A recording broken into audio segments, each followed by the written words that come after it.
Specially ছেলেদের বলছি, তোমরা যদি চাও তোমাদের আশেপাশে শুধু মেয়ে আর মেয়ে থাকুক, তাহলে আজকেই চাকরি বাকরি ছেড়ে ফুচকার দোকান দাও।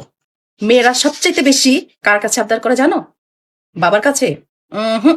বয়ফ্রেন্ডের কাছে? হুম। স্বামীর কাছে? হুম। ফুচকাওয়ালার কাছে। মামা ঝাল বেশি করে দিও, মামা একটু টক কম হয়ে গেছে, একটু টক দাও না, মামা খালি একটা ফুচকা দাও না, মামা ডিম বেশি করে দিও, মামা ধনে পাতা দিও, মামা ছোলা দিও, ইট দিও, সিমেন্ট দিও, মাথা খুলি দিও, মানে সব চাই। একটা বাঙালি মেয়েকে তুমি ফুচকার টোপ দেখায় কিডন্যাপও করে ফেলতে পারো। ফুচকা আমাদের দুর্বলতা। দেখবা আমরা মেয়েরা 10 টাকার ফুচকা খাই, কিন্তু এক্সট্রা ঝাল, টক আর খালি ঠুস ফুচকা নিয়ে সব মিলিয়ে খেয়ে নিই 100 টাকার। অনেকে আবার বলে, মামা 10 টাকার মতো 4টা ফুচকা, তা নয়তো কি 10 টাকা কি পুরো বাড়ি লিখে দিবে? আসলে দেখবা সব ফাস্টফুড রেস্টুরেন্ট এক সাইডে, আর ফুচকা ইস ফুচকা। কিছু কিছু মেয়েরা দেখবা ঝালে লাফাইতেছে, তারপর বলে মামা ঝাল হয়নি, আরো ঝাল দাও। আরে চোখ দিয়ে গড়ে গড়ে পানি পড়তেছে, মুখের পানি এক হয়ে যেতেছে, তারপর বলবে ঝাল হয়নি, আর একটু ঝাল দাও মামা, আরো ঝাল দাও। আরে পরের দিন সকালে টের পাবা। আমি দেখছি, তুমি ইউটিউব দেখে যত মজা করে ঘরে ফুচকা বানাও না কেন, দোকানের মতো স্বাদ হবে না। আসলে ফুচকাওয়ালার মামার হাতে জাদু আছে। বিশ্বাস করেন, ঈদ কাপড় চোপড় দিয়ে নয়, পরিবার দিয়ে হয়, আপনজন দিয়ে হয়। আপনার স্বামী কিংবা বাবা মা আপনাকে যদি দামি কাপড় চোপড় কিনে দিতে না পারে, আপনি ব্যথা পাবেন না, আপনি কষ্ট পাবেন না, মনে কষ্ট নিয়েন না।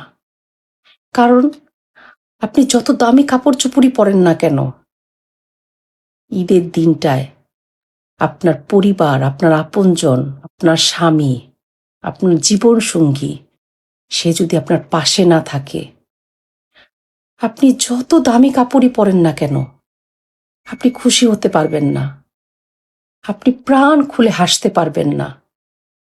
একটা গভীর চাপা কষ্ট আপনার মনের মধ্যে থেকেই যাবে, একটা হাহাকার রয়েই যাবে। তাই কাপড় দিয়ে নয়, পরিবার আপনজন দিয়েই ঈদ হয়।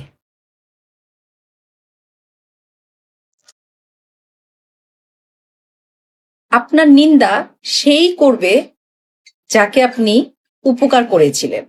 না, ব্যাপারটা এমন না যে উপকার করার সাথে সাথেই আপনার নিন্দা শুরু করে দিল, আপনার বিপদ করা শুরু করে দিল। ব্যাপারটা এমন না।